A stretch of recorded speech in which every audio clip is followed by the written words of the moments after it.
Welcome to Cafe Tales. In the summer of 1936, Hercule Poirot and Captain Hastings arrive at the grand Wisteria House for what should be a joyful wedding. But under the cascade of purple blooms, unspoken tensions stir, and the day will bring more than celebration. Before we begin, I would love to know where in the world you're joining us from. Let me know in the comments. Your presence is dearly valued, and it's a joy to know we have sleuths tuning in from every corner of the globe. Now, settle in with a hot cup of coffee. Stay curious, and let's get started. The Mystery at Wisteria House. Chapter 1: The Wedding Invitation. The curious circumstances that were to unfold at Wisteria House during that fateful summer of 1936 began, as so many significant affairs do, with what appeared to be the most innocent of social communications. The wedding invitation of Miss Helena Mallard arrived on a Tuesday morning in June, bearing all the hallmarks of a conventional society function, yet destined to embroil my friend Poirot and myself in circumstances of the most extraordinary and sinister nature. I had known the Mallard family for several years, my acquaintance dating back to my military service, when duty had occasionally brought me to their Hampshire estate. The invitation itself was elegant in its simplicity, printed on the finest cream paper with tasteful script announcing the forthcoming nuptials of Miss Helena to one Mr. Richard Thornton, a name that struck me as vaguely familiar, though I could not immediately place its origin. "A wedding, Hastings?" inquired Poirot, observing my puzzled expression as I examined the elegant script. My friend had emerged from his bedroom with his customary precision, every detail of his appearance attending to his exacting standards, from the perfect symmetry of his mustache to the immaculate arrangement of his morning attire. "Indeed, Poirot. Miss Helena Mallard, you may recall my mentioning the family some years ago when I was stationed in Hampshire, the Mallards of Wisteria House." I passed him the invitation, watching as his keen green eyes examined not merely the text, but the paper itself, the quality of the printing, and even the manner in which the envelope had been addressed. "Ah, yes, the military connection," he murmured, his fingers turning the card with characteristic care. "The family with the interesting history, Sir James, the father who made his fortune in railways, if I recall your previous accounts correctly." My memory stirred at his words. Quite right. Sir James Mallard, a self-made man who purchased the estate in the 1890s, rather looked down upon by the older county families initially, though his wealth and Helena's remarkable beauty have since secured their position in local society. I paused, considering the implications of the invitation. I must confess I'm rather surprised to receive this. It's been several years since I've had any correspondence with Helena, though I do recall hearing talk in London legal circles about her attachment to a promising young barrister. Poirot's eyebrows rose with interest. "This would be the Mr. Thornton mentioned in the invitation. Tell me, mon ami, what manner of young lady is Miss Helena Mallard?" I found myself reflecting upon my previous encounters with the Mallard family, particularly the occasions when duty had brought me to their Hampshire estate. She is how shall I put it, a striking woman. Dark hair, quite beautiful, with rather intense eyes that suggest depths one might not immediately expect. There was always something slightly mysterious about her, though I attributed that to the natural reserve of a young woman of her position. I hesitated, searching for the precise words to convey my impressions. She possessed an intelligence that was perhaps more keen than conventionally feminine, if I may express it thus. Her conversation suggested interests beyond the usual occupations of county society. "Intriguing," observed Poirot, his tone suggesting genuine interest. "And this prospective bridegroom you mentioned? Legal circles?" Richard Thornton has made quite a name for himself as a barrister, particularly in commercial cases involving international trade. I believe he's associated with chambers that handle considerable South American business, Argentina, Brazil, and the like. A rising star, by all accounts, though I've never met him personally. Poirot handed the invitation back to me with a thoughtful expression. The venue, I observe, is to be the family home, Wisteria House. Such arrangements often prove most illuminating, as they reveal much about family dynamics and social relationships. You speak as though you were considering attending, I remarked, somewhat surprised. My friend was not generally inclined toward social gatherings, finding them tedious unless they presented some particular point of interest. But of course, Hastings, the invitation extends to both of us, does it not? And you have spoken so eloquently of the beauty of the Hampshire countryside in summer. Besides, he added with that slight smile that often preceded his most perceptive observations, weddings are occasions when people reveal their true natures. The emotions run high, old relationships surface, and new alliances form. Most educational, I find, for one who interests himself in the study of human nature. I found myself warming to the prospect. The summer had been unusually quiet, and the Yuma thought of a few days in the countryside, surrounded by the genteel society of a country wedding, held considerable appeal. The estate itself is quite remarkable, I continued, my enthusiasm growing. The house dates from the Georgian period, though Sir James made extensive improvements when he acquired it, and the gardens, particularly in June, are said to be among the finest in the county. The wisteria, for which the house is named, covers the entire south facade in a cascade of purple blooms. Then it is settled, declared Poirot with characteristic finality. We shall attend this wedding, and I shall have the opportunity to observe the young lady who has so captured your descriptive powers, as well as the successful barrister who has won her hand. As I penned our acceptance that afternoon, I found myself anticipating the journey with genuine pleasure. The prospect of witnessing Helena's happiness, of meeting her accomplished husband-to-be, and of renewing acquaintance with the Mallard family struck me as a welcome diversion from our usual London routine. My only slight concern arose from certain half-remembered conversations in my club, where Thornton's name had been mentioned in connection with some rather complex international business dealings that had required delicate handling by the authorities. Yet such matters seemed entirely removed from the pleasant social occasion that awaited us. Little did I suspect, as I sealed the envelope containing our gracious acceptance, that this seemingly innocent social engagement would soon entangle us in circumstances that would test even Poirot's remarkable powers of deduction, and that the beautiful Wisteria House would become the setting for a mystery that would challenge our understanding of human nature itself. Chapter 2. Arrivals and First Impressions. The journey to Hampshire proved as delightful as I had anticipated, the countryside presenting itself in that particular glory that marks the English summer at its most benevolent. Poirot, seated beside me in the railway carriage, observed the passing landscape with that peculiar intensity he brought to all forms of human endeavor, as though each hedgerow and cottage might yield some insight into the national character. His traveling costume was as always impeccable, every detail from his patent leather shoes to his precisely knotted tie, reflecting that obsession with order which marked his approach to both personal presentation and criminal investigation. "You observe, Hastings," he remarked as our train drew into the local station, "how the very architecture of this region speaks to the English desire for permanence and tradition.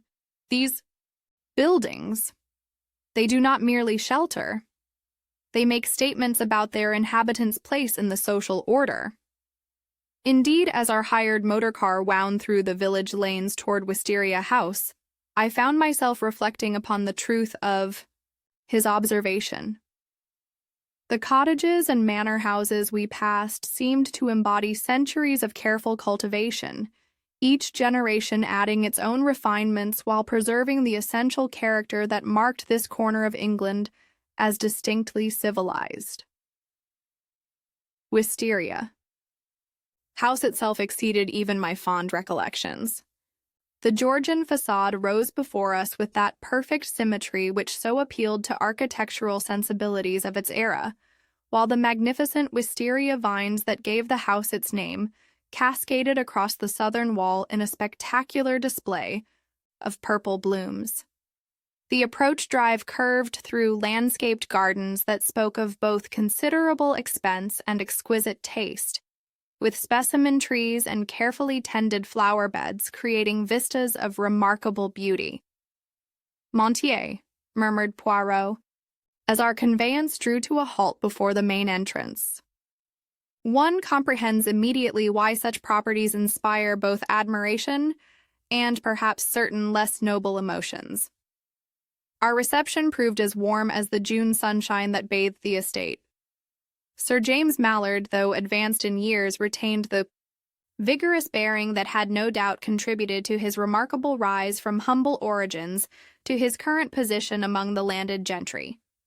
His handshake was firm, his manner cordial without being effusive, and his evident pleasure in our attendance struck me as entirely genuine. "Captain Hastings, how delightful to see you again after all these years," he declared, his voice carrying traces of the northern accent he had never entirely abandoned, despite his elevation in society. "And this must be the famous Monsieur Poirot, of whom we have heard such remarkable accounts."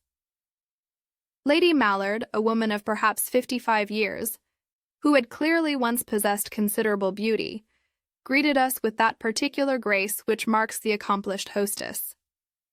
Her attention to detail in the arrangements was evident everywhere, from the perfectly appointed guest chambers to which we were shown, to the subtle coordination of floral displays throughout the public rooms.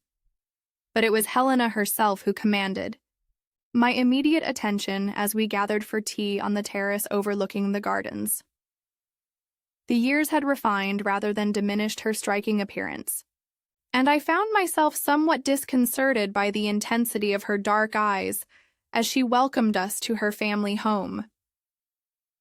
There was about her an air of barely controlled excitement that seemed to transcend mere bridal anticipation, a quality that suggested depths of feeling, or perhaps anxiety, that conventional social discourse could not entirely contain. "Captain Hastings," she said, extending a graceful hand, "how kind of you to travel such a distance for my wedding. I confess I had wondered whether our old acquaintance would prove sufficient inducement." "My dear Miss Mallard, or perhaps I should say soon to be Mrs. Thornton, the pleasure is entirely mine. May I present my friend, Monsieur Poirot?" Poirot executed one of his characteristic formal bows, his manner conveying both respect and that subtle assessment which he brought to all new encounters. "Mademoiselle, I am enchanted. Your reputation for beauty precedes you, but the reality, she surpasses all expectation." Helena's laugh held a note that might have been nervousness. "You are too kind, Monsieur Poirot, though I suspect a gentleman of your remarkable powers of observation sees far more than mere surface appearances." As the afternoon progressed, I found myself cataloging the various wedding guests who had gathered for the celebration. The prospective bridegroom, Richard Thornton, proved to be a pleasant young man of perhaps 32 years, possessing that easy confidence which marks the successful barrister. His background, as Helena explained during our conversation, was thoroughly respectable. The son of a county judge, educated at Winchester and Oxford, with chambers in Lincoln's Inn specializing in commercial law. Richard and I met through mutual acquaintances in London legal circles, Helena confided, as we strolled through the rose garden. I was quite taken with his intelligence and his knowledge of international commerce. We discovered a shared fascination with the complexities of South American trade relationships. Yet something in her manner suggested undercurrents she could not quite articulate, a quality that reminded me of her earlier mysterious air. Poirot, I noticed, observed these subtle indications with his customary attention to psychological nuance. The wedding party itself comprised a mixture of London legal society and local Hampshire gentry, creating that particular social atmosphere which marks significant country house gatherings. Gerald Fenton, the bridegroom's best man, distinguished himself immediately through his jovial manner and evident popularity among both groups. A man of perhaps 35 years, possessed of that hearty good humor which makes such individuals welcome in any company, he seemed to serve as a natural bridge between the sometimes awkward divisions of provincial and metropolitan society. "Capital fellow, Gerald," Richard remarked to me as we observed his animated conversation with several local worthies. "We've been friends since Oxford, though he's made rather more of himself in commercial circles than I have in legal ones." "Quite," the entrepreneur, with interests extending to South America and beyond. The evening's festivities concluded with informal musical entertainment in the drawing room, Helena displaying her considerable skill at the pianoforte, while various guests contributed songs and recitations. Throughout these proceedings, I observed Poirot's careful attention to the social dynamics unfolding before us, the subtle alliances and gentle tensions that mark any gathering where diverse personalities converge for ceremonial purposes.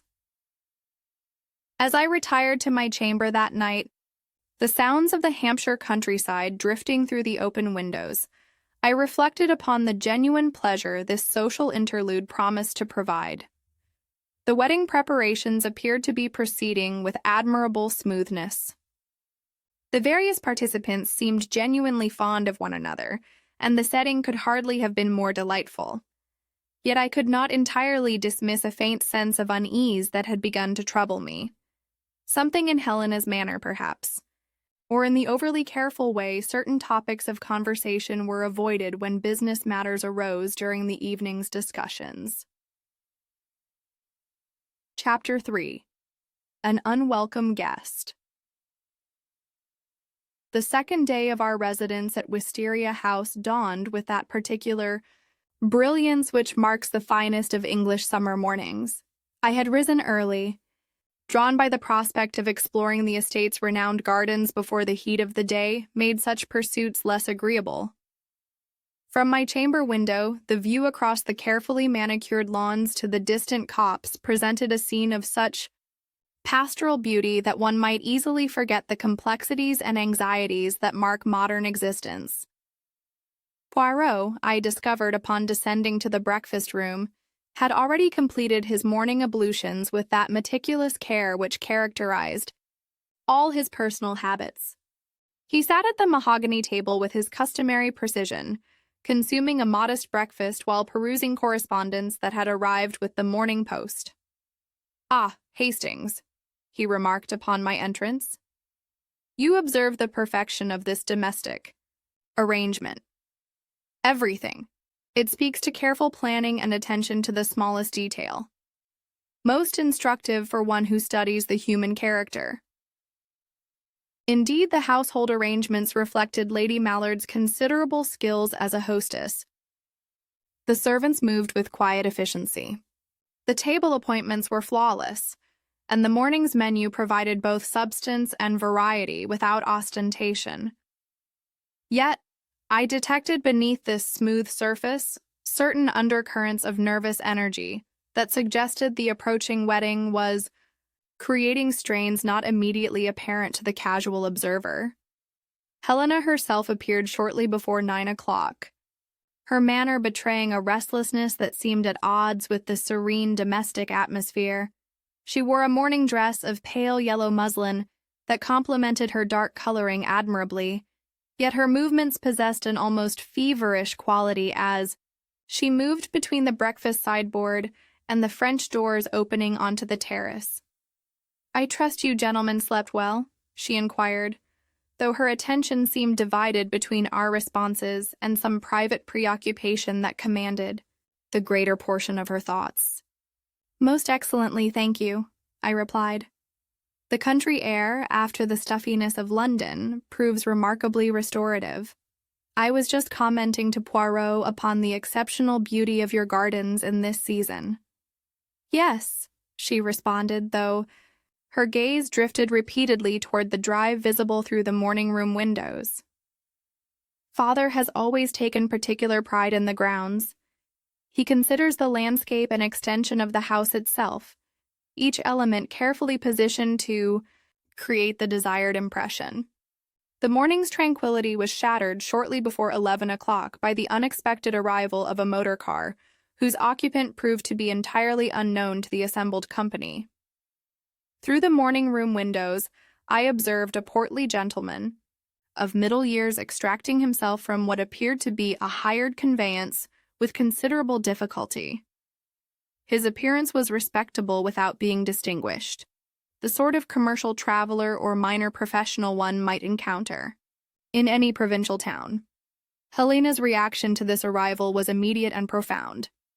The color drained from her complexion, and her hands, I observed, trembled slightly as she set down her coffee cup. But it was Gerald Fenton's response that proved most telling, his usual jovial expression replaced by something approaching alarm, as he recognized the visitor through the window. "Good Lord," Gerald muttered under his breath. "What the devil is Bristow doing here?" "You know this gentleman?" Richard inquired, noting his friend's obvious discomfort. "Arthur Bristow," Gerald replied reluctantly. "A business acquaintance from my South American ventures, rather persistent in his commercial relationships." Helena rose abruptly from the table. "Excuse me," she murmured. "I believe I should greet our visitor." Through the open French doors we could hear voices from the front terrace, Helena's cultured tones interspersed with a rougher accent that carried clearly across the morning air. "Miss Mallard, you're looking remarkably well," the stranger was saying as we approached the terrace. "Marriage evidently agrees with you, even before the ceremony, though I must confess surprise at not receiving an invitation to this grand affair." "Mr. Bristow." Helena's voice carried a note of barely controlled tension. "I cannot imagine what brings you to Hampshire, but surely you must realize that your presence here is neither expected nor particularly welcome." The man she addressed as Bristow possessed that particular assurance which marks certain types of successful businessmen, the sort who have learned to interpret social situations primarily in terms of advantage and opportunity. His clothing was well made, but somehow inappropriate to the setting. His manner suggested familiarity with Helena that extended far beyond casual acquaintance. "Come now, my dear," he continued, his tone carrying an undercurrent of something that might have been threat or merely crude familiarity. "Surely old business associates deserve some consideration, particularly when they've taken the trouble to travel such a distance. Besides, I understand young Thornton and I may have certain mutual interests in the import trade." Richard Thornton himself appeared, at that moment, having evidently been summoned by the commotion. His reaction to Bristow's presence was carefully controlled, though his legal training enabled him to recognize potential complications that extended beyond mere social awkwardness. "I am afraid there has been some misunderstanding," he said, his barrister's training evident in the careful modulation of his voice. "This is a private family celebration, and I cannot recall extending any invitation to Mr. Bristow." "The intruder supplied with apparent satisfaction," Bristow replied. "And you're quite right, young man. No formal invitation was extended. However, when one learns of the wedding plans of former business associates, particularly those involving Partnerships in South American ventures. One feels obligated to offer congratulations in person. The conversation that followed proved both illuminating and disturbing. Bristow's references to previous arrangements and his pointed comments about maintaining discretion in commercial matters created an atmosphere of tension that seemed to encompass the entire gathering. Helena's responses became increasingly sharp, while Gerald Fenton appeared to struggle with some internal conflict that manifested itself in nervous glances between Bristow and the other wedding guests. "I think it would be best if you departed immediately," Helena finally declared, her voice carrying an authority that brooked no contradiction. "Your presence here serves no useful purpose, and I must ask you to respect my family's privacy during this important occasion." Bristow's smile held no warmth whatsoever. "Oh, I think I will remain for the festivities, my dear. After all, weddings are such joyous occasions, and I have particular reasons for wishing to witness this union. Besides, I find myself quite curious about certain aspects of Mr. Thornton's legal practice. We may have more to discuss than any of you imagine." The threat implicit in his words was unmistakable, though its precise nature remained unclear. Other wedding guests began to gather on the terrace, drawn by the evident drama unfolding before them.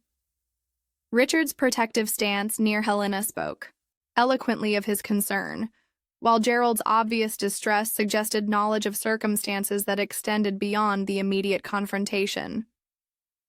As Bristow was eventually shown to a guest chamber, Lady Mallard's breeding preventing any direct refusal of hospitality, however unwelcome, I found myself reflecting upon the sudden transformation that had overtaken our peaceful social gathering. The man's arrival had introduced elements of uncertainty and potential scandal that threatened to overshadow the approaching celebration entirely. Poirot, I observed, had witnessed these proceedings with that particular intensity he reserved for situations of genuine interest. As we retired to our chambers before luncheon, his only comment was characteristically cryptic. "Most instructive, mon ami. The past, it has a way of intruding upon the present, often at the most inconvenient moments. And this Mr. Bristow, he carries with him the smell of secrets that others would prefer to keep buried." The remainder of the day passed in an atmosphere of forced normality, though the undercurrents of tension created by Bristow's presence were evident to anyone possessed of even moderate powers of observation. Chapter 4. The Wedding Day. The morning of the wedding dawned with that peculiar mixture of promise and uncertainty which seemed to characterize our entire sojourn at Wisteria House. The weather, mercifully, had cleared from the previous evening's brief shower, presenting a sky of such crystalline perfection that one might have ordered it specifically for the occasion. Yet beneath this meteorological blessing lay currents of tension that no amount of sunshine could entirely dispel. As was customary for such celebrations, the male guests had been invited to participate in a traditional hunt across the estate's extensive grounds. Having maintained my interest in equestrian pursuits, despite advancing years, I found myself looking forward to this morning's diversion with genuine anticipation. The prospect of exploring the Hampshire countryside on horseback, particularly in such distinguished company, struck me as an admirable prelude to the wedding ceremony itself. Poirot predictably declined to participate in these proceedings. "The pursuit of innocent creatures for sport, mon ami, it does not appeal to the Belgian temperament," he explained with that slight smile which often accompanied his more philosophical observations. "Besides, I find the domestic preparations for such an occasion far more revealing of human character than any display of horsemanship." The hunting party assembled shortly after 8 o'clock, comprising perhaps a dozen gentlemen of varying degrees of enthusiasm and expertise. Richard Thornton, though clearly preoccupied with the approaching ceremony, demonstrated admirable courtesy in his role as host, ensuring that mounts were properly assigned and that the less experienced riders received appropriate guidance. His manner throughout these preparations struck me as that of a man determined to fulfill social obligations, despite considerable personal distraction. Gerald Fenton proved himself an accomplished horseman. His jovial nature extended to helpful suggestions about the estate's terrain and the likely behavior of the local foxes. "Splendid country for a hunt," he remarked as we gathered in the stable yard. "Sir James has maintained the traditional boundaries with admirable care, and the coverts provide excellent sport." Arthur Bristow's inclusion in the party created an undercurrent of awkwardness that no amount of sporting camaraderie could entirely overcome. His horsemanship was adequate rather than elegant, and his riding costume, while serviceable, lacked the understated quality that marked the attire of gentlemen born to such pursuits. More significantly, his attempts at conversation were met with polite but distinctly cool responses from the other participants. "Fine morning for outdoor exercise," he observed, to no one in particular as we prepared to move off. "Nothing like a good gallop to stimulate the appetite for celebration." The hunt itself proceeded with reasonable success, though I noticed Gerald Fenton's particular attention to his mount's care, especially regarding the condition of his riding boots, which he examined with unusual interest before mounting. The morning proved more strenuous than anticipated, with several challenging jumps and a particularly muddy stretch through the lower meadows that tested both horsemanship and equipment. By 10 o'clock, threatening clouds had begun to gather with the suddenness characteristic of June weather. What started as a light mist quickly developed into a steady drizzle, then progressed to a genuine downpour that transformed the carefully groomed paths into increasingly treacherous footing for both horses and riders.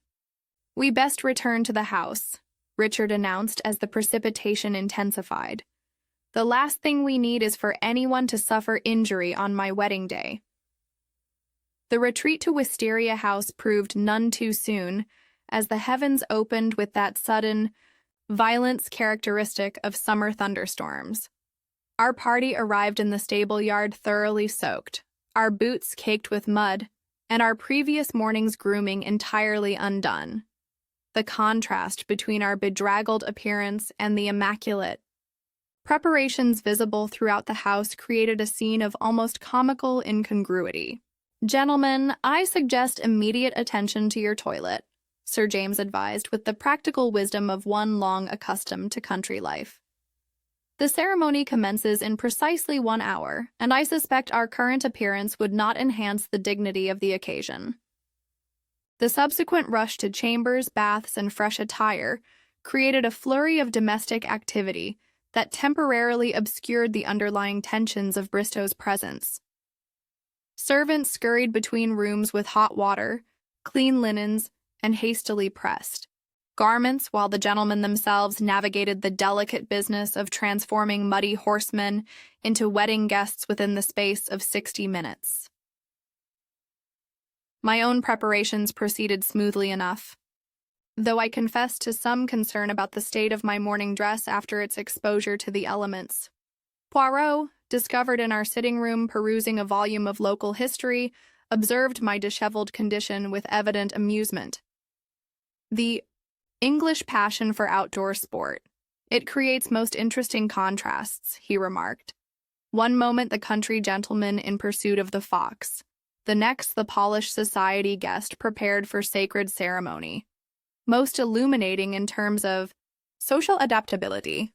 The wedding ceremony itself proceeded with a beauty and solemnity that temporarily banished all thoughts of morning difficulties or unwelcome guests. Helena, radiant in silk and ancestral lace, moved through the service with a grace that commanded universal admiration. The local church, decorated with flowers from the estate's gardens, provided a setting of such perfect traditional elegance that one might have commissioned it specifically for artistic effect. Richard's responses throughout the ceremony were clear and confident, though I detected in his manner that slight tension which marks even the most willing bridegroom during such momentous occasions. The vicar, a gentleman of advanced years who had evidently known the Mallard family for decades, conducted the service with a dignity that befitted both the participants and the historic significance of the moment. Even Bristow, positioned somewhat awkwardly among the congregation, maintained appropriate decorum throughout the proceedings. His presence, while still unwelcome, seemed temporarily neutralized by the sacred nature of the occasion and the weight of traditional expectation that surrounds such ceremonies. The transition from church to reception created opportunities for the sort of informal conversation that often proves most revealing of social dynamics. As guests moved between the drawing rooms and out onto the terrace, I observed the careful choreography that marks successful entertaining among the English gentry. Lady Mallard's arrangements were flawless, from the positioning of refreshment tables to the subtle guidance that ensured proper circulation among diverse social groups. The early afternoon's festivities gained momentum as champagne and wedding cake created that atmosphere of elevated spirits which marks the finest celebrations. Dancing commenced in the main drawing room, while smaller groups gathered on the terrace to enjoy the clearing weather and the spectacular views across the estate's gardens. Helena and Richard moved among their guests with evident happiness, their early tensions apparently dissolved in the pleasure of the moment. Yet throughout these proceedings, I maintained awareness of certain undercurrents that suggested all was not entirely harmonious beneath the surface gaiety. Bristow's attempts to engage various guests in conversation met with varying degrees of success, while his particular attention to business matters seemed to create discomfort among those he approached. Gerald Fenton, in particular, appeared to maintain careful distance from the unwelcome guest, though his natural courtesy prevented any obvious slight. As the celebration reached its peak of animation and the newly wedded couple prepared to cut the ceremonial cake, I found myself reflecting upon the remarkable events that had transformed this simple social gathering into something far more complex and mysterious than anyone could have anticipated. Chapter 5. Death in the Library. The transformation of celebration into tragedy occurred with that suddenness which characterizes the most profound disruptions of human existence. One moment, we were engaged in the pleasant rituals of wedding festivity, the gentle murmur of conversation, the tinkling of crystal, the subdued laughter that accompanies such refined gatherings. And the next, our world had been forever altered by the discovery that was to cast its shadow over all subsequent events. The afternoon had progressed with admirable smoothness following the morning's meteorological interruptions. The reception had achieved that perfect balance of formality and warmth which marks the most successful social occasions, with guests circulating freely between the various reception rooms and the terrace overlooking the gardens. Helena and Richard moved among the company with evident pleasure, their happiness providing a focal point around which the entire celebration seemed to revolve. It was during the cutting of the wedding cake at approximately 3 o'clock that Arthur Bristow's absence from the festivities first became noticeable. Lady Mallard, with that attention to detail which marked her as an experienced hostess, observed his disappearance from the company with growing concern. "Captain Hastings," she approached me discreetly as the cake ceremony concluded, "I wonder if I might impose upon your good nature for a small service.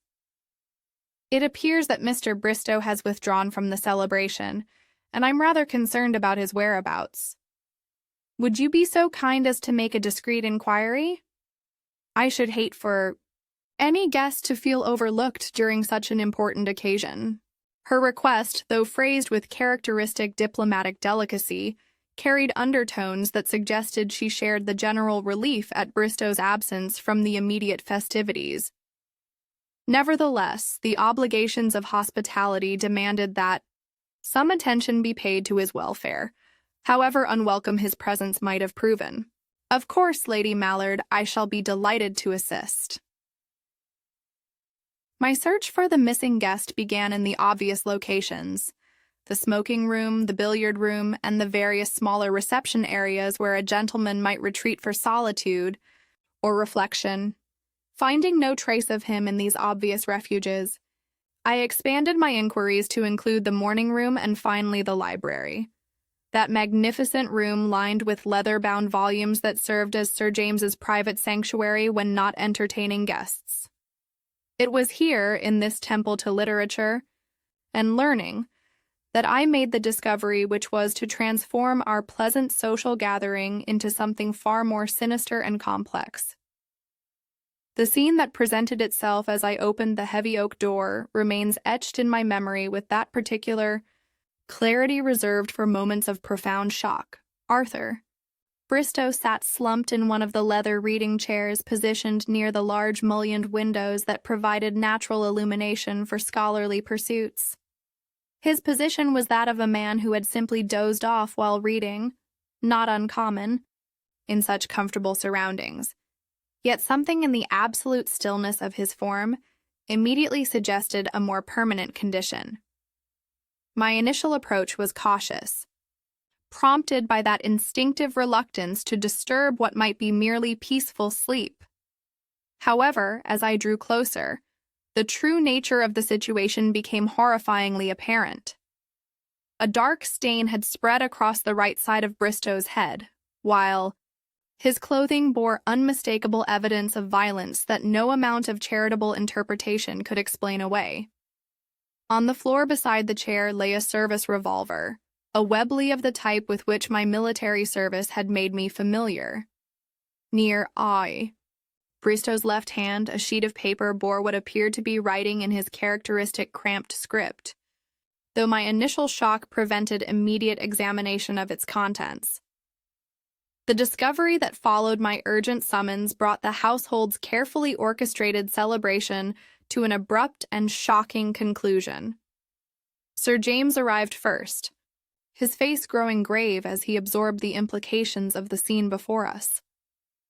Lady Mallard's composure, though tested by the circumstances, remained admirably intact as she efficiently organized the practical requirements of such an emergency. "We must summon the police immediately," Sir James declared, his voice carrying the authority of one accustomed to crisis management. "And I'm afraid the celebration must be suspended until this matter can be properly investigated." The local constabulary arrived with commendable promptness, led by Inspector Meadows, a stolid gentleman whose experience with rural crime had evidently not prepared him for such dramatic circumstances. His initial examination of the scene proceeded methodically, though I detected in his manner that satisfaction which marks officials confronted with apparently straightforward conclusions. "Suicide, I should say," he announced after completing his preliminary investigation. "The weapon, the positioning, and this note all point to a clear case of self-destruction. Most unfortunate timing, of course, but these commercial types often carry burdens that aren't immediately apparent to casual observers." The note itself, when examined, appeared to support the inspector's assessment.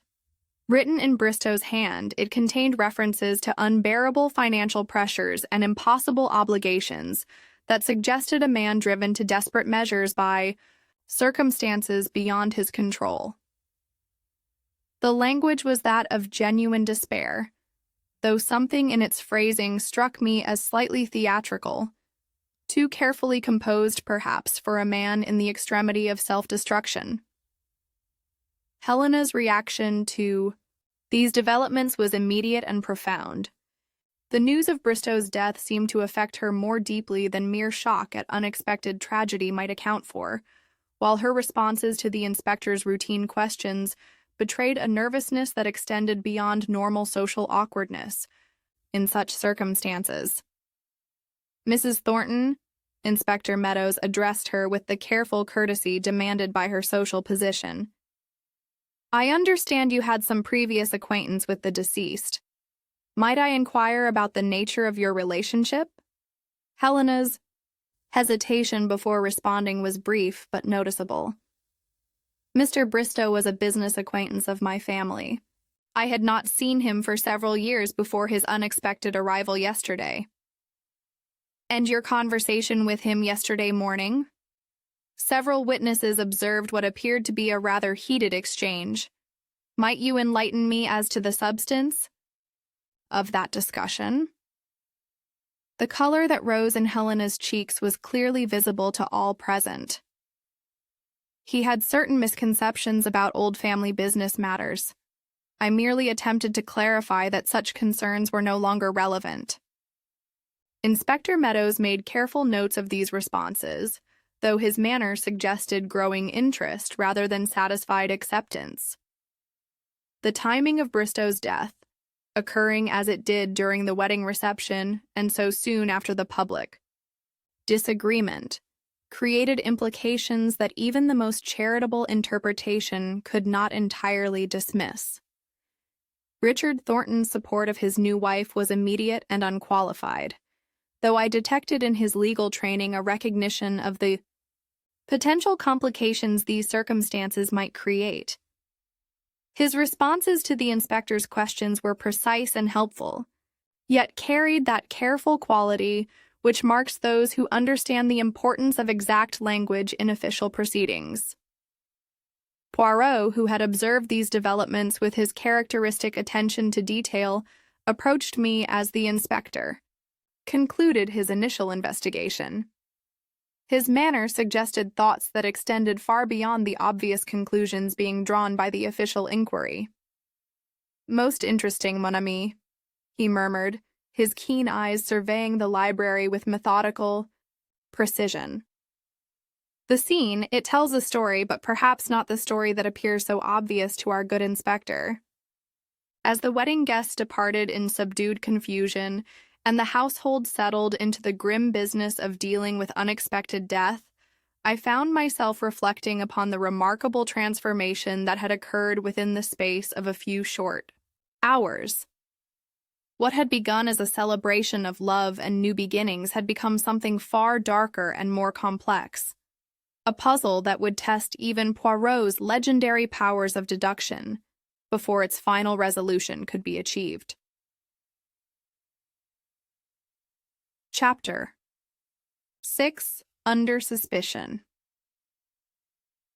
The curious circumstances surrounding Arthur Bristow's death had begun to weave themselves into a web of suspicion that threatened to entangle all who had witnessed the previous day's unfortunate events.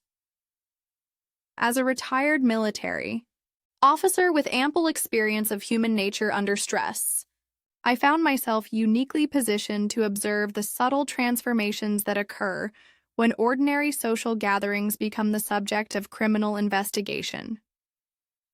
The morning following the tragedy dawned gray and oppressive, as though the very atmosphere of Wisteria House had absorbed something of the shadow cast by Bristow's demise. Inspector Meadows had established his temporary headquarters in Sir James's study, transforming that sanctuary of literary pursuits into an examination room where each member of the household and wedding party would face the methodical scrutiny of official inquiry. Helena bore the weight of this attention with a composure that spoke well of her breeding. Yet, I detected beneath her carefully maintained exterior the strain of one whose every word and gesture had acquired potential significance in the eyes of the law. Her position as the deceased's most obvious antagonist created a burden of suspicion that no amount of social standing could entirely alleviate. "Mrs. Thornton," Inspector Meadows addressed her during what I understood to be their second formal interview, "I must ask you to reconsider your previous statements regarding your relationship with the deceased. Our investigations have revealed that Mr. Bristow possessed detailed knowledge of certain family financial arrangements that suggests a more substantial acquaintance than you initially described." Helena's response, though carefully controlled, betrayed the emotional cost of these repeated interrogations. Inspector, I have been entirely truthful in my statements. Mr. Bristow was involved in certain business dealings with my late uncle's estate several years ago. His implications of continuing relevance to our family affairs were entirely without foundation. This revelation of a family connection through her deceased uncle provided the first substantial clue to the true nature of Helena's relationship with Bristow. Her uncle, as I learned through discreet inquiries, had been involved in South American trade before his untimely death in Buenos Aires 3 years earlier, leaving behind certain unresolved business complications.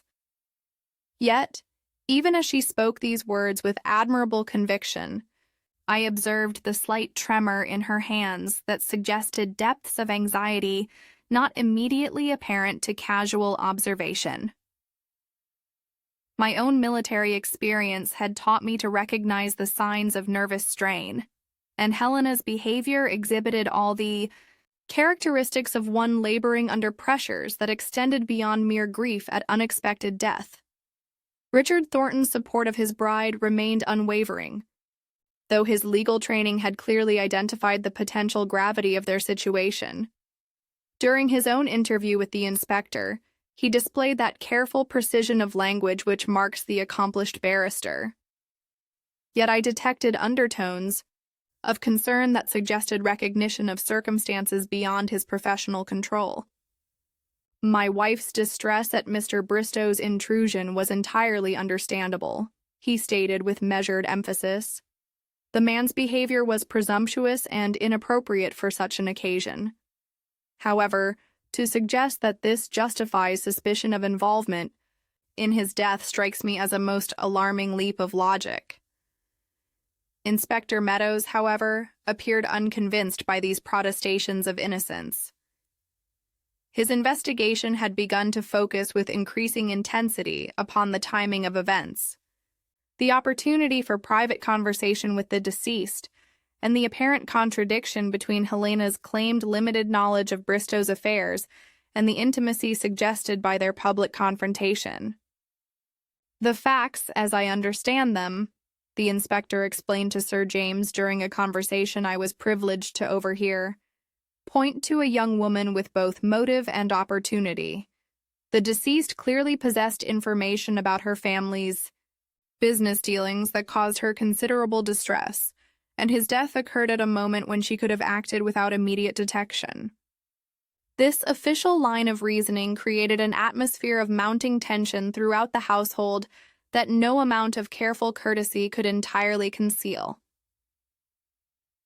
The servants moved about their duties with that particular consciousness of crisis which marks domestic establishments under external scrutiny, while the remaining wedding guests found themselves trapped between social obligation and personal unease at their unexpected involvement in criminal proceedings.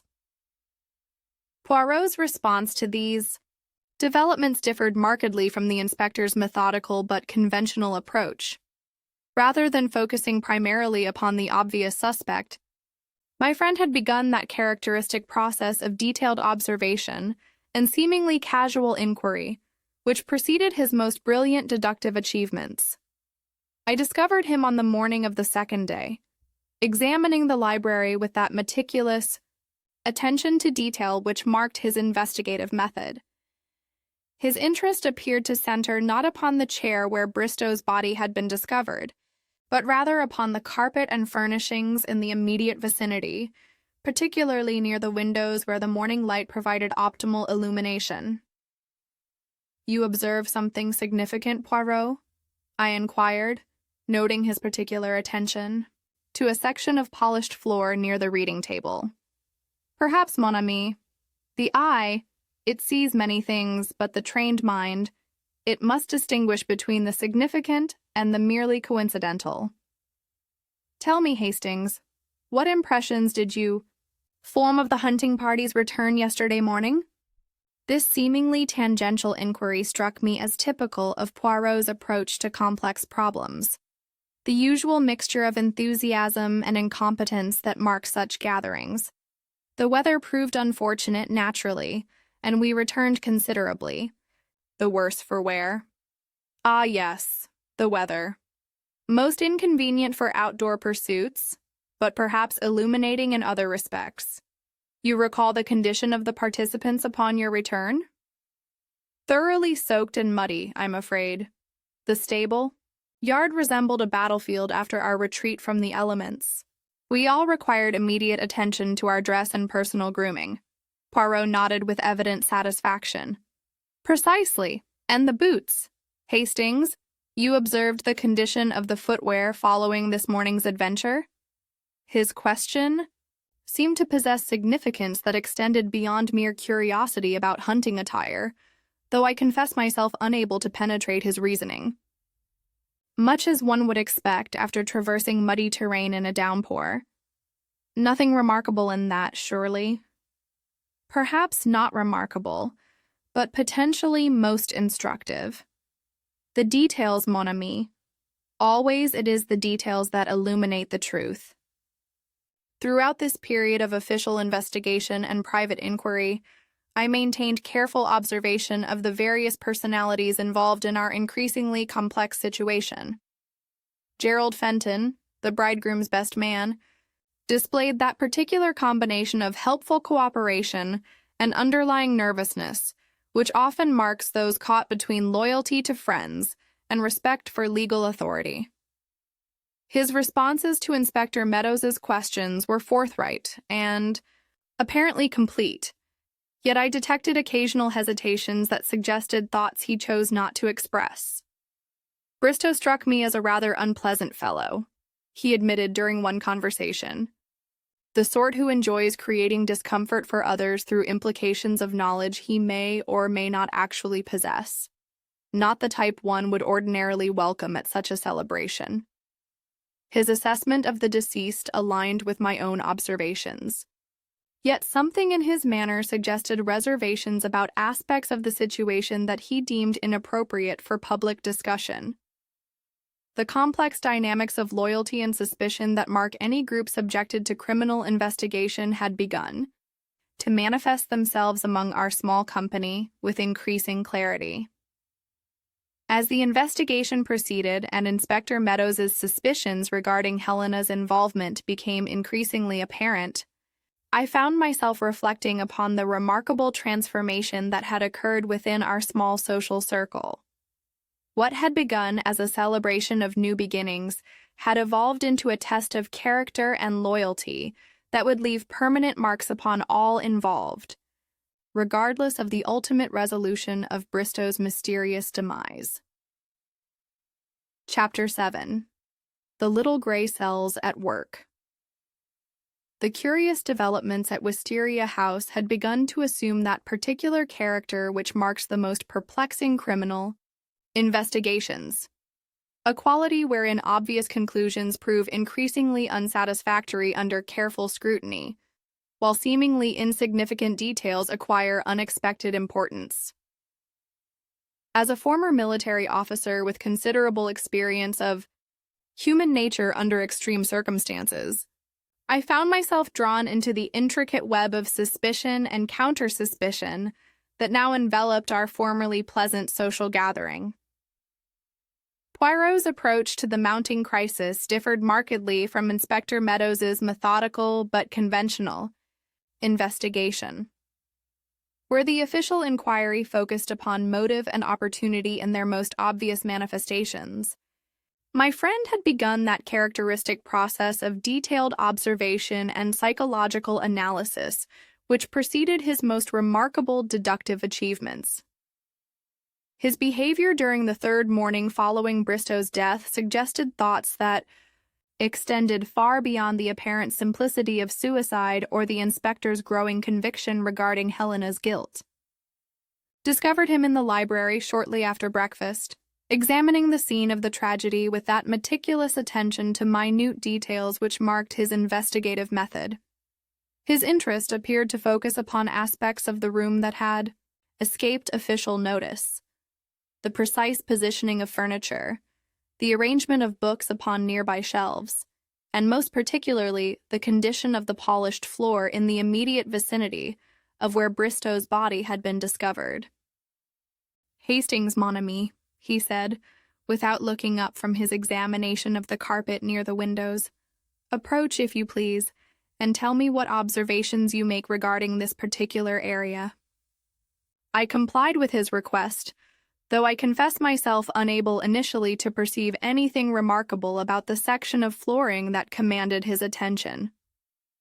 The library's Persian carpet, of excellent quality and considerable age, showed the inevitable signs of regular use, while the polished wood, visible at its borders, reflected the careful maintenance characteristic of well-managed households. "I'm afraid I see nothing particularly significant, Poirot. The usual wear patterns one might expect in a gentleman's library. Nothing more." "Ah, but regard more carefully, I beg you. Here, near the leg of this reading table, you observe a certain discoloration, very faint, but present nonetheless. Following." His guidance, I detected what appeared to be a slight darkening of the wood, roughly circular in shape, and perhaps 2 inches in diameter. The mark was indeed barely perceptible, the sort of minor blemish that might easily escape casual observation, yet prove significant to trained eyes. "Yes, I see it now. Some sort of stain, I suppose. Water damage, perhaps? Or not water, mon ami. Observe the pattern, the distinct outline. This marking, it tells me much about the events that occurred here. His eyes, those remarkable green orbs that seemed to penetrate every mystery, held that particular gleam which indicated thoughts of considerable complexity.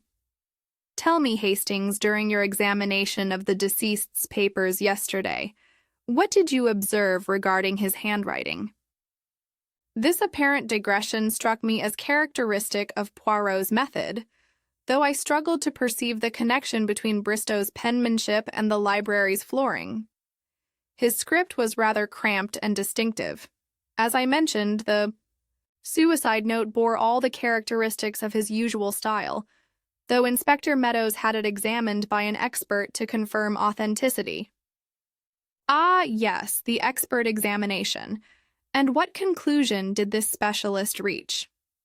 "That the note was indeed written by Bristow himself, though the expert noted certain peculiarities in the formation of letters that suggested the writer might have been under considerable emotional strain."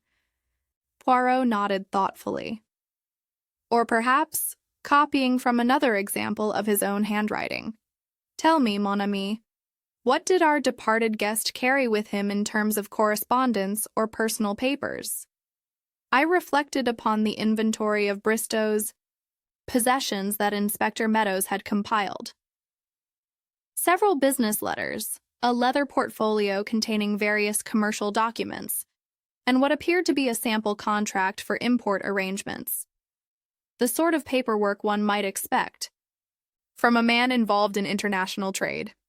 Most interesting. And this contract? It bore his signature, naturally? Indeed, several signatures, actually, as such documents often require multiple authorizations and amendments. I paused, beginning to perceive the direction of Poirot's thinking. "You suggest that someone might have used these signatures as models for forging the suicide note?" "The possibility exists, mon ami. But let us return to this mark upon the floor. Consider, if you please, the nature of this stain, the shape. It is distinctive, circular, with slightly irregular edges, combined with the circumstances of the morning hunt. What conclusions might one draw?" I examined the mark more carefully, applying such knowledge as my years of service had provided regarding the various substances that might create such impressions. It appears to be the sort of mark that might be left by the sole of a boot. I suppose a wet boot pressed firmly against the wood and left there for some time. Precisely. The boot print left by one whose footwear retained considerable moisture. And now, mon ami, consider the significance of this discovery.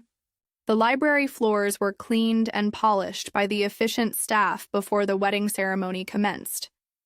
This mark was made after those preparations were complete. The implications of his observation began to dawn upon me with growing clarity. You mean to suggest that someone wearing wet boots from the hunt visited this room after the floors had been cleaned, but before they had opportunity to dry their footwear properly. Not merely visited Hastings, but stood precisely here, near the chair where poor Bristow was subsequently discovered. The positioning is most instructive. Someone remained stationary at this spot for sufficient time to leave such a distinct impression. As Poirot's reasoning became clearer, I found myself reconsidering the entire sequence of events that had led to Bristow's death. The official theory of suicide, already strained by certain inconsistencies in timing and behavior, became increasingly difficult to maintain in light of this new evidence. But surely, I protested, the presence of wet boot prints merely indicates that someone sought shelter in the library during the storm. Nothing necessarily sinister in that. Ah, mon ami, but you forget the crucial detail of timing. The hunt returned at approximately 10:30 in the morning. The wedding ceremony commenced at 11:30. The reception began at 1 and the body was discovered at 3:15. For a boot print to remain sufficiently moist to create such a mark, the wearer would need to have visited this room within perhaps 30 minutes of returning from the hunt. The significance of this deduction struck me with considerable force. If Poirot's reasoning proved correct, then someone who had participated in the hunt had entered the library with still wet boots at a time when they should have been attending to their grooming for the wedding ceremony. Furthermore, Poirot continued, his voice taking on that particular quality which marked his most important revelations, consider the nature of the hunting party itself, who participated, and more. Significantly, who possessed both the knowledge and the means necessary to arrange poor Bristow's apparent suicide? I found myself reviewing the membership of that morning's expedition with new attention to detail. The participants had included Richard, Gerald, several local gentlemen, Bristow himself, and various others, whose specific movements during the crucial period would need to be carefully examined. The positioning of this boot print suggests someone who stood here for several minutes, Poirot observed, indicating the precise location where the mark appeared. Not merely passing through, but remaining stationary, perhaps engaged in some deliberate activity that required careful attention to detail. As these revelations accumulated, I began to perceive the outline of a far more complex and sinister scenario than either the suicide theory or Inspector Meadows's suspicions regarding Helena had suggested. The careful attention to timing, the knowledge of household routines, and the deliberate nature of the evidence all pointed toward premeditation of a most sophisticated nature. The implications of Poirot's discoveries extended far beyond the immediate circumstances of Bristow's death, suggesting depths of intrigue and carefully concealed relationships that transformed our understanding of the entire situation. As I reflected upon the various personalities we had encountered during our stay at Wisteria House, I found myself reconsidering each individual's behavior and statements in light of these disturbing new possibilities. Chapter 8. The Revelation. The culmination of our extraordinary sojourn at Wisteria House arrived with that sense of inevitable conclusion which marks the resolution of the most perplexing human dramas. As a retired military officer with considerable experience of crisis and revelation, I had witnessed many moments when hidden truths emerged to transform our understanding of events. Yet few occasions had prepared me for the masterful demonstration of deductive reasoning that Poirot was about to provide for our assembled company. The Alfie gathering in the library on that final evening possessed all the theatrical elements that my friend so dearly appreciated. Inspector Meadows, though somewhat reluctant to indulge what he clearly considered continental eccentricity, had agreed to Poirot's request that all parties to our mystery should assemble in the very room where Arthur Bristow had met his unfortunate end. The symbolism was not lost upon any of us, and I detected in the various countenances that mixture of apprehension and curiosity which marks those who suspect they are about to witness something of considerable significance.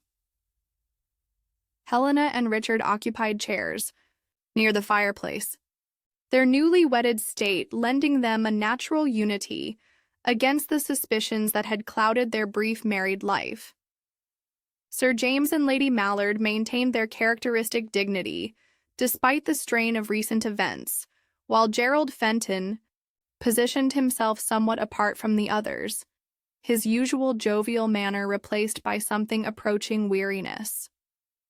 Inspector Meadows had arranged himself at the desk, notebook at hand, prepared to record whatever revelations might emerge from these unusual proceedings.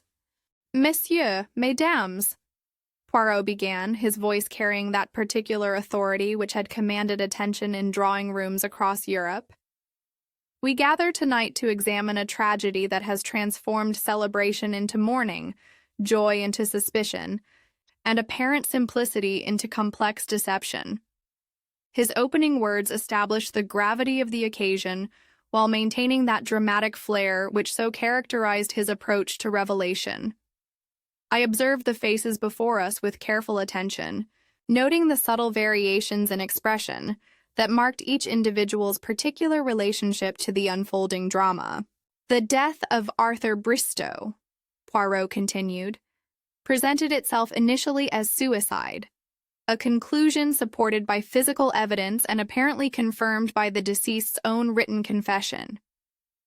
Yet from the beginning, certain elements troubled the logical mind, the positioning of the weapon, the nature of the farewell note, and most significantly, the psychology of the victim himself, suggested a different interpretation of events."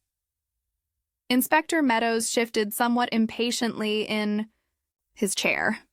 "Monsieur Poirot, while I appreciate your analytical approach, the physical evidence clearly points to Mrs. Thornton, motivated by her family's past business entanglements with the deceased." "Ah, but there you make the fundamental error, mon ami. You observe the surface manifestations without penetrating to the deeper truths that explain them. The connection between Mrs. Thornton and the unfortunate Bristow was indeed significant, but not in the manner you suppose." Helena's color heightened at these words, though whether from relief or continued anxiety remained unclear. Richard's protective gesture toward his wife spoke eloquently of his unwavering support, despite the mounting pressures of official suspicion. "The key to understanding this tragedy," Poirot explained with growing intensity, "lies not in old family business matters but in current commercial arrangements that threaten to destroy both reputation and freedom. Arthur Bristow possessed evidence of systematic embezzlement from a thriving import business with extensive South American connections." He paused dramatically, his keen eyes surveying the assembled faces with that penetrating intensity which seemed to read the very thoughts of those before him. Bristow had discovered that his business partner was systematically diverting funds from their joint ventures, using his position to cover substantial gambling debts that threatened financial ruin. Gerald Fenton's reaction to these words was immediate and profound. The color drained from his face, while his hands, I observed, trembled slightly as he gripped the arms of his chair. The transformation from genial wedding guest to cornered criminal was remarkable in its completeness. "The morning hunt," Poirot continued relentlessly, "provided the perfect opportunity for private conversation between blackmailer and victim. During the return journey, as the party struggled with deteriorating weather conditions, Mr. Fenton arranged to meet Bristow privately in the library immediately following the wedding ceremony. "This is preposterous," Gerald protested, though his voice lacked the conviction necessary to carry persuasion. "I barely knew Bristow beyond casual business. Acquaintance. On the contrary, mon ami, your acquaintance was both intimate and profitable, until Bristow's investigations threatened to expose your systematic theft from the import business you operated jointly with other partners. The funds diverted to cover your gambling obligations were substantial, and discovery would have meant not merely financial ruin, but criminal prosecution." The revelation of Gerald's financial desperation transformed our understanding of the entire situation.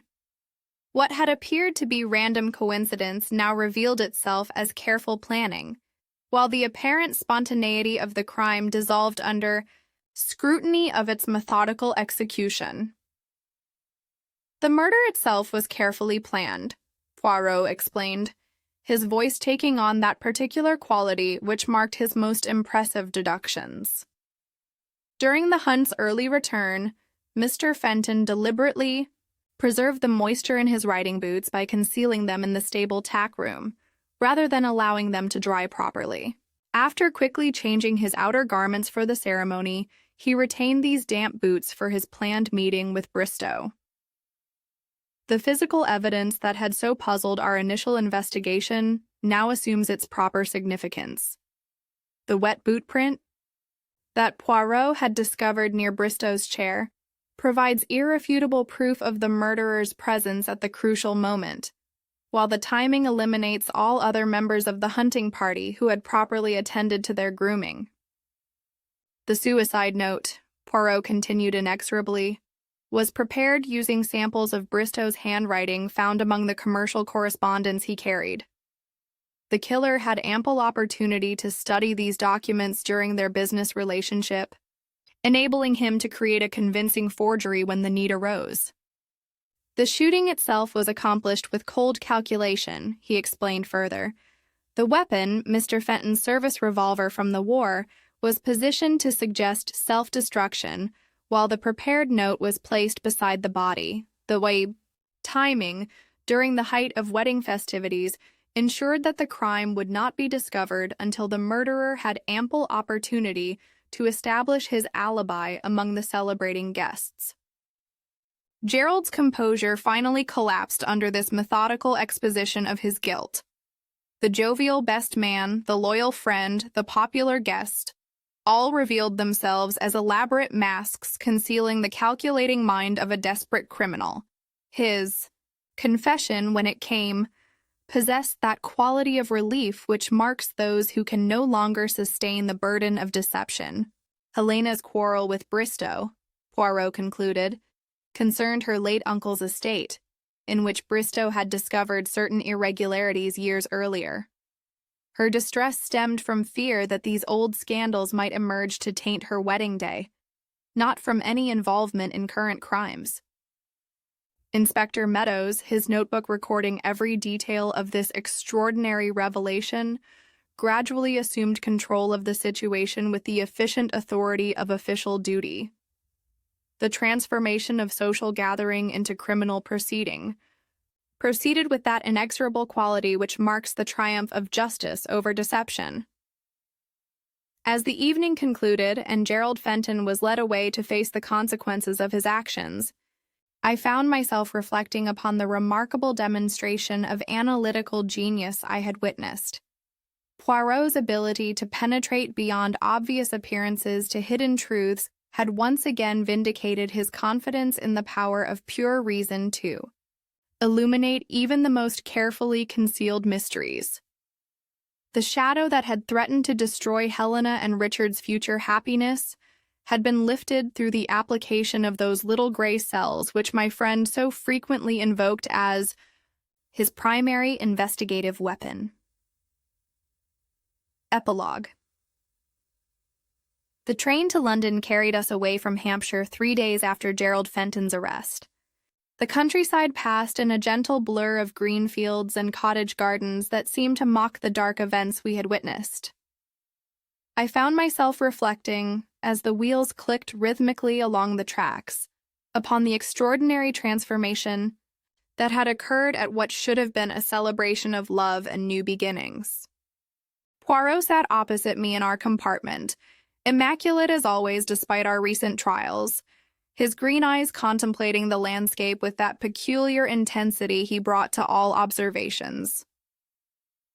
The events at Wisteria House had affected him more than he cared to admit, for beneath his vanity and theatrical manner lay a genuine compassion for human suffering that made such revelations of betrayal particularly painful.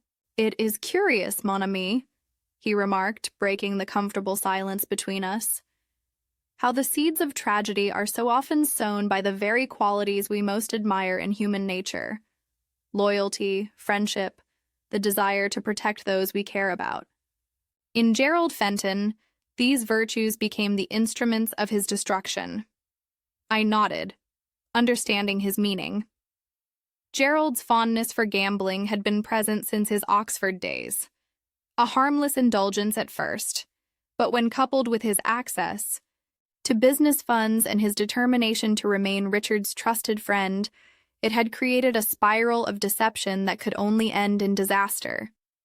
Even the detail of his deliberately kept wet boots, so small, yet so damning, spoke of a man who thought he could outwit both circumstance and conscience. Helena and Richard had departed Wisteria House the morning after the revelation, their honeymoon postponed, but their union strengthened by the ordeal they had shared. Helena's relief at the removal of suspicion had been profound. Yet I detected in her manner a sadness for the friend whose betrayal had so nearly destroyed her happiness. The knowledge that Gerald's crimes had stemmed from desperation rather than malice seemed to weigh upon her generous spirit. "And what of the Mallard family?" I inquired. "Will they recover from this scandal?" "Ah, the English upper classes," Poirot replied with a slight smile. "They possess a remarkable resilience in such matters. Sir James has already begun the process of restoring his family's reputation through charitable works and discreet philanthropy. Lady Mallard's skills as a hostess will ensure that Wisteria House continues to welcome distinguished guests. In time, this tragedy will become merely another chapter in the house's long history." As London's outskirts began to appear through our carriage windows, I found myself grateful for the return to familiar surroundings. Yet I could not dismiss entirely the memory of purple wisteria cascading across Georgian stone, or the image of that elegant library where friendship had been betrayed and justice ultimately served. "The little gray cells, Hastings?" Poirot observed, noting my contemplative mood. "They serve not merely to solve mysteries, but to understand the complexities of the human heart. In this case, they revealed that the greatest crimes often spring, not from evil, but from the failure to face one's own weaknesses with courage and honesty." The train pulled into Victoria Station with a great hiss of steam and grinding of brakes, returning us to the bustling anonymity of London life. Yet as we gathered our belongings and prepared to resume our ordinary existence, I reflected that the events at Wisteria House had reminded us once again that beneath the veneer of civilization, human nature remains as complex and unpredictable as ever, a truth that would continue to provide ample material for Hercule Poirot's remarkable detective abilities. Thanks for joining us for The Mystery at Wisteria House. We hope this tale of secrets, suspicion, and betrayal kept you guessing until the very end. If you enjoyed unraveling this mystery, don't forget to like this video and subscribe to Cafe Tales for more classic detective tales. Until our next mystery unfolds, this is Ailey signing off from Cafe Tales.